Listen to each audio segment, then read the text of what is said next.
जय श्री कृष्ण भक्तों, आज हम आपको पितृपक्ष की महान कथा सुनाने जा रहे हैं। कहा जाता है कि इस कथा को सुनने से समस्त प्रकार के पितृ दोष समाप्त होते हैं। इस कथा का ध्यान पूर्वक श्रवण करने मात्र से ही मनुष्य के कोटि कोटि पाप नष्ट होते हैं और उसे अपार धन संपत्ति की प्राप्ति होती है।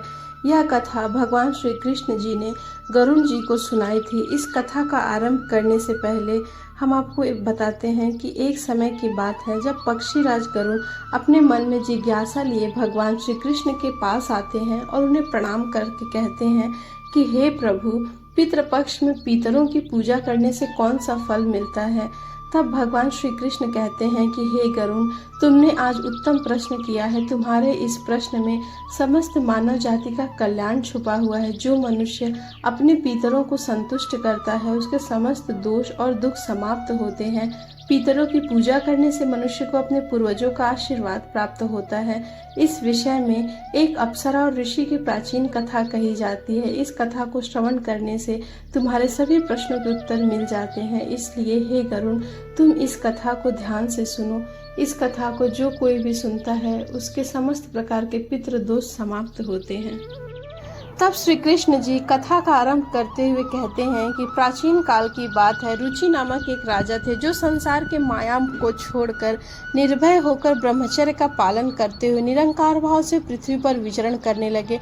उन्होंने संसार की सभी खुशियों और भोगों का त्याग कर दिया। उन्होंने घर में रहना भी छोड़ दिया। एक बार ही भोजन करते थे और दिन भर वन में भटकते रहते थे। ऐसा वैराग्य धारण कर देखकर उनके पितृगण अत्यंत दुखी हुए। अपने वंशज को इस प्रकार से वंश का नष्ट करते हुए देख उन्हें भय लगने लगा। उन्होंने सोचा कि वह स्वयं चलकर अपने वंशज से मिलेंगे और उसे वैराग्य को त्याग करने के लिए कहेंगे। फिर एक दिन जब ऋषि ध्यान में मग्न होकर तपस्या कर रहे थे, उसी समय उनके समस्त पितृगण उस स्थान पर प्रकट हुए। जब ऋषि रुचि ने अपनी आंखें खोली तो उन्होंने 4 दिव्य आत्माओं को अपने सामने खड़ा देखा। उन्हें देखकर वे बहुत आश्चर्यचकित हो गए और उन्हें प्रणाम करते हुए कहने लगे कि हे महान आत्माओं, आप कौन हैं और किस कारण से आप मुझे दर्शन देने के लिए पधारे हैं। वे सभी दिव्य आत्माएं कहने लगी कि हे वत्स, हम तुम्हारे पूर्वज हैं और तुम्हें इस वैराग्यपूर्ण आचरण को देखकर हम अत्यंत दुखी हैं, इसलिए हम तुमसे मिलने के लिए आए हैं। तब ऋषि रुचि ने कहा कि हे प्रभु, मैं आपको नमस्कार करता हूँ। हे पितृगण, आप सभी के दर्शन करके मैं कृतार्थ हुआ, किंतु आप मुझसे दुखी क्यों हैं? तब उनके पूर्वजों ने कहा कि तुमने जो वैराग्य धारण किया है उससे हम बहुत असंतुष्ट हैं। तुमने किस कारण से विवाह नहीं किया? विवाह तो स्वर्ग और मोक्ष प्राप्ति का उत्तम मार्ग है। गृहस्थ आश्रम के बिना मनुष्य को शाश्वत बंधन होता है। गृहस्थ में रहकर मनुष्य देवताओं, पितरों, ऋषियों और याचकों की पूजा करके उत्तम लोकों को प्राप्त करता है और वह देवताओं को स्वाहा और पितरों को श्राद्ध शब्द के उच्चारण से तथा द्वार पर आए अतिथियों और याचकों को दान करके संतुष्ट करता है। विवाह न करके, संतान को उत्पन्न न करके तुम देवताओं तथा पितृजनों के ऋण से मुक्त नहीं हो पाओगे। संसार में रहने वाले प्रत्येक मनुष्य, अन्य प्राणियों के लिए भी तुम प्रतिदिन ऋणी ही हो रहे हो। संतान की उत्पत्ति के बिना तुम्हें स्वर्ग कैसे प्राप्त होगा? अगले जन्म में भी तुम्हें कष्ट ही भोगना पड़ेगा। फिर ऋषि रुचि ने अपने पितरों से कहा कि हे पितरों, जीवन में विवाह करना अत्यंत दुखदायक है। इससे पाप का संग्रह ही होता है और अंत काल में यह अधोगति प्रदान करता है। इसी विचार से मैंने स्त्री के साथ विवाह नहीं किया। जो व्यक्ति अविवाहित रहकर प्रतिदिन विद्या ग्रहण करते हैं और ज्ञान के अमृत से अपनी आत्मा को निर्मल करते हैं, वह मार्ग मेरे लिए ही श्रेष्ठ है। विद्वानों ने अनेक प्रकार के सांसारिक कर्मों का वर्णन किया है, इसलिए मनुष्य को अपने इंद्रियों पर संयम रखकर तत्व ज्ञान के जल से आत्मा को शुद्ध करना चाहिए। फिर पितरों ने कहा कि इंद्रियों को वश में रखकर ज्ञान के द्वारा आत्मा को निर्मल करना चाहिए। तुम्हारा यह कथन उचित ही है, किंतु यह कोई कल्याण का मार्ग नहीं है जिस पर तुम चल रहे हो। यज्ञ, तप और दान के द्वारा अपने मल को दूर करते हुए फल प्राप्ति की कामना से रहित जो शुभ और अशुभ कर्म है वह बंधन के ही कारण होते हैं। जो पूर्व का कर्म है वह भोग से नष्ट होता है। पूर्व जन्म का जो पुण्य कर्म है वह सुख दुख को भोगने से निरंतर नष्ट होता रहता है। तब ऋषि रुचि ने कहा कि पितामह, वेदों में कर्म मार्ग के प्रतिपादक द्वारा विद्या और माया की पुष्टि की गई है, इसलिए आप मुझे विवाह करने के लिए प्रेरित क्यों कर रहे हैं? विवाह करके मेरा अनिष्ट ही होगा। भगवान श्री कृष्ण कहते हैं कि हे गरुण, इस प्रकार से अपने पितरों के वचन सुनकर ऋषि रुचि को बड़ी ग्लानि हुई। उन्होंने विवाह करने का निश्चय किया। फिर ऋषि रुचि ने अपने पितरों से कहा कि हे पितृगण, अब तो मैं बूढ़ा हो गया हूँ, कौन मुझे अपनी कन्या प्रदान करेगा? वैसे भी मुझ जैसे वृद्ध व्यक्ति के लिए विवाह करना अत्यंत कष्टदायक है। फिर पितरों ने कहा कि वत्स, वचनों का पालन नहीं करोगे तो निश्चित ही हम सभी को अधोगति प्राप्त होगी और तुम्हारा भी पतन हो जाएगा। इतना कहकर सभी पितृगण अदृश्य हो गए। श्री कृष्ण कहते हैं कि हे गरुण, पितरों के द्वारा ऐसे वचन सुनकर ऋषि रुचि मन ही मन अत्यधिक व्याकुल हो उठे और अपने पितरों की मुक्ति के लिए विवाह करने के विचार से वे कन्या की खोज में पृथ्वी लोक पर विचरण करने लगे, किंतु उन्हें कहीं भी कन्या की प्राप्ति नहीं हो सकी। अपने पितरों के वचनों को बार बार मन में सुनते हुए चिंताग्रस्त होकर सोचने लगे कि मैं क्या करूं, कहां जाऊं, मेरे पितृगण को मुक्ति दिलाने के लिए कौन सी स्त्री मुझसे विवाह करेगी। इस प्रकार देर तक विचार करने के बाद ऋषि रुचि ने ब्रह्मदेव की तपस्या करना शुरू कर दिया।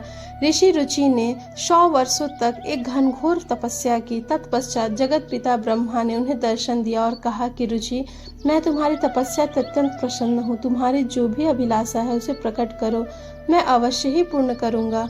तब ऋषि रुचि ने ब्रह्मदेव को प्रणाम किया और कहा कि हे परमपिता, मेरे पितरों ने मुझे संतान प्राप्त करने के लिए कहा है, किंतु इस समय मुझे विवाह के लिए कोई कन्या नहीं दिखाई पड़ रही है, इसलिए कृपया आप मुझे कन्या प्रदान करें जिससे विवाह करके मैं संतान प्राप्त कर सकूं।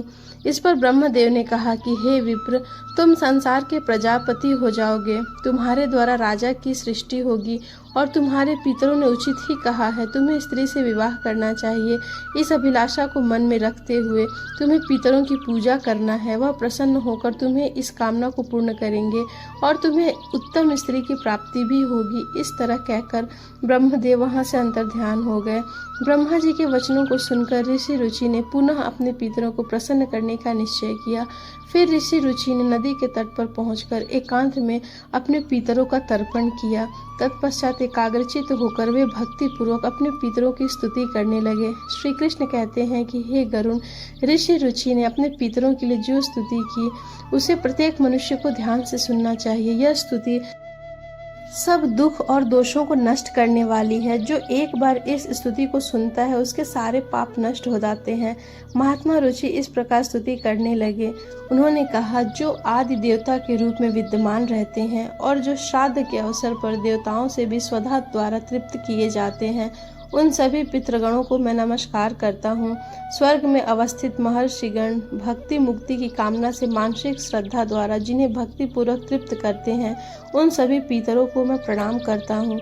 अग्निशमन बड़े सहित अजा और सोमप नामक पितृगण हैं। वे सभी इस श्राद्ध में मेरे द्वारा संतृप्त होकर तृप्ति को प्राप्त करें। अग्निशाक पितर मेरी पूर्व दिशा की ओर से रक्षा करें। वरिषद नामक पितृगण सर्वदा मेरी दक्षिण दिशा से रक्षा करें। अग पितृजन पश्चिम दिशा की ओर से तथा सोम पितृगण उत्तर दिशा की ओर से मेरी रक्षा करें। इस प्रकार ऋषि रुचि द्वारा स्तुति करने पर पितर अत्यंत प्रसन्न हो गए और एक ही समय में एक दिव्य तेज उत्पन्न हुआ जो चारों तरफ आकाश मंडल को व्याप्त कर चुका था। संपूर्ण विश्व को अपने तेज से आच्छादित करने वाली उस रोशनी को देखकर ऋषि रुचि अपने घुटनों पर बैठकर पितरों की स्तुति करने लगे। रुचि की स्तुति सुनकर पितृगण अत्यंत प्रसन्न हुए। वह उनके सामने प्रकट हुए। रुचि ने पुष्प से उन्हें निवेदन किया। वे सभी पितर उन्हीं को धारण करके उनके सामने प्रकट हुए। रुचि ने भक्ति पूर्वक हाथ जोड़कर अपने पितरों को प्रणाम किया और निवेदन किया और उन्होंने प्रसन्न होकर कहा कि हे पुत्र, तुम्हारी इस स्तुति से हम अत्यंत प्रसन्न हैं, इसलिए अब तुम्हारी जो भी कामना हो निसंकोच होकर कहो। फिर नतमस्तक होकर रुचि ने पितरों से कहा कि हे पितृदेव, ब्रह्मदेव ने इस सृष्टि की रक्षा के लिए मुझे प्रजापति बनाया है, इसलिए मैं आपसे संतान उत्पन्न करने में समर्थ गुणवान चरित्रवान पत्नी की कामना करता हूँ। फिर पितरों ने कहा कि इसी स्थान पर अभी इसी क्षण तुम्हें उत्तम मनोरमा पत्नी की प्राप्ति होगी और उसी से तुम्हें पुत्र होगा।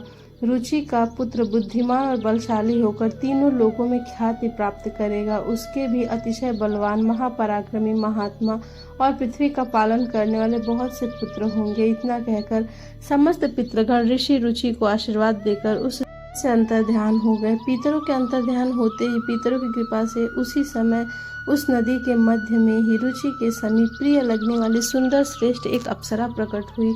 उस श्रेष्ठ अप्सरा ने सुंदर मधुर वाणी में महात्मा रुचि से कहा कि हे वरुण के पुत्र महर्षि पुष्कर, उनके द्वारा मेरी एक अतिशय सुंदर कन्या उत्पन्न हुई है। मैं उस सुंदर रूप वाली कन्या को भार्या के रूप में आपको प्रदान करती हूँ। आप इससे विवाह करें।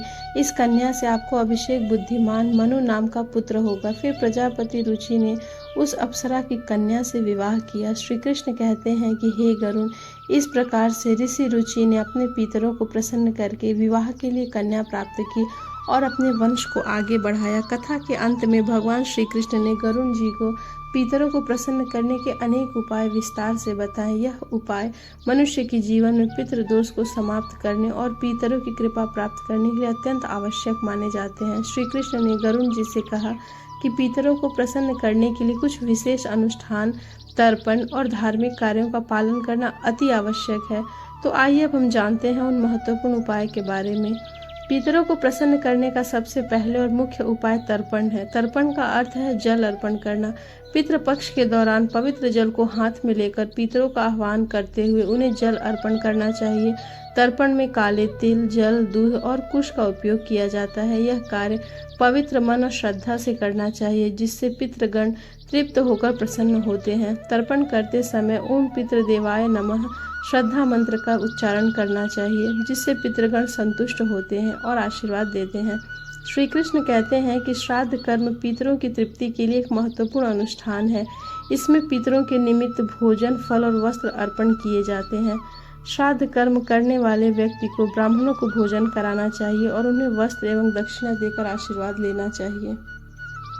श्री कृष्ण भगवान ने कहा कि गाय, ब्राह्मण और अन्य जीवों को भोजन, पितरों को प्रसन्न करने के लिए गाय, कुत्ते और कौवे को भोजन कराना अति आवश्यक है।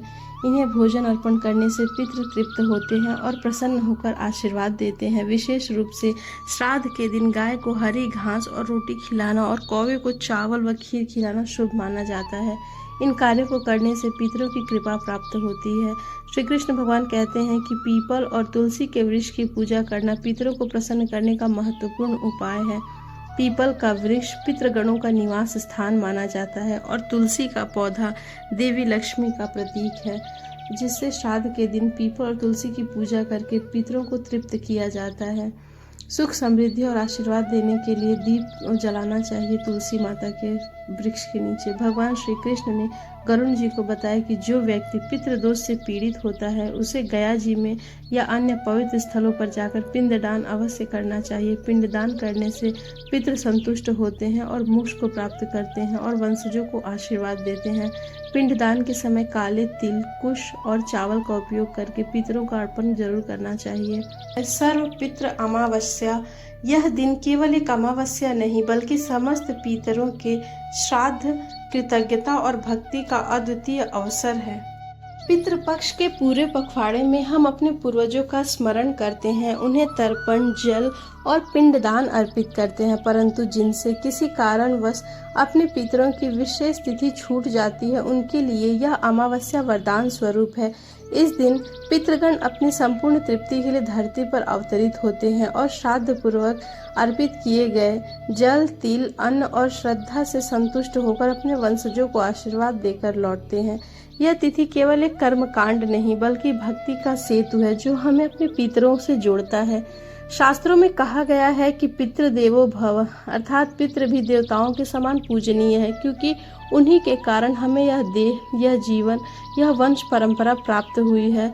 सर्व पितृ अमावस्या का दिन हमें यह स्मरण कराता है कि जीवन केवल वर्तमान तक सीमित नहीं बल्कि हमारे भीतर हमारे पितरों की स्मृतियां, संस्कार और रक्त प्रवाहित हो रहे हैं। आज हम श्रद्धा और भक्ति से अपने पितरों का आह्वान करते हैं, तब से अदृश्य लोक से आकर हमारे आसपास उपस्थित हो जाते हैं। जल के प्रत्येक कण में, अन्न के प्रत्येक दाने में और मंत्रों के प्रत्येक अक्षर में उनकी आत्मा तृप्त होती है। इस दिन किया गया श्राद्ध केवल पितरों को संतुष्ट ही नहीं बल्कि हमारे कुल को समृद्धि, शांति और संतति की स्थिरता भी प्रदान करता है। इसलिए सर्व पितृ अमावस्या को पितरों को महापर्व कहा गया है। यह तिथि केवल वंशजों का कर्तव्य ही नहीं बल्कि भक्ति और कृतज्ञता का उत्सव है, जिसमें हम अपने पूर्वजों को प्रणाम करके उनके आशीर्वाद से अपने जीवन को दिव्यता और प्रकाश से भर लेते हैं।